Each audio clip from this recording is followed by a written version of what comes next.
অনেকক্ষণ ধরে যমুনাতে ছিলাম, আর 7টা 10 মিনিট। আর রাইট নাও হচ্ছে এখন আস্তে আস্তে উপরে যাব, কারণ বাইকটা হচ্ছে নিচে রাখছি। বাইক রেখে এখন যাব হচ্ছে, ক্ষুধা লাগছে, খাবার খেতে হবে। তো অবশ্যই এখন যাব হচ্ছে সুলতানে। চলুন যাই সুলতানে, আজকে কি খাচ্ছি আপনাদের ওটা আমি দেখাবো। এদিকে তো টুকটাক জিনিস কিনলাম ভাইগনার জন্য।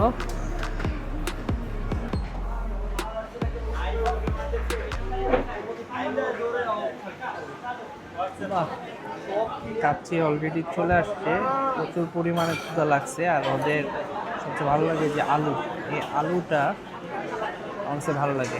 সেটা হইলো এই সুলতানের টেস্টটা আমার কাছে সবসময় ভালো লাগে, কারণ হচ্ছে এই কাচ্চি ভাই পাশে আছে, ওই কাচ্চি ভাইয়ের টেস্টটা এতটা বেশি ভালো লাগে না। ওদের মশলার একটা অন্যরকম একটা স্মেল আছে, পাওয়া যায় আর কি, বাট এটা অনেক টেস্টটা ভালো। বিসমিল্লাহির রহমানির রহিম।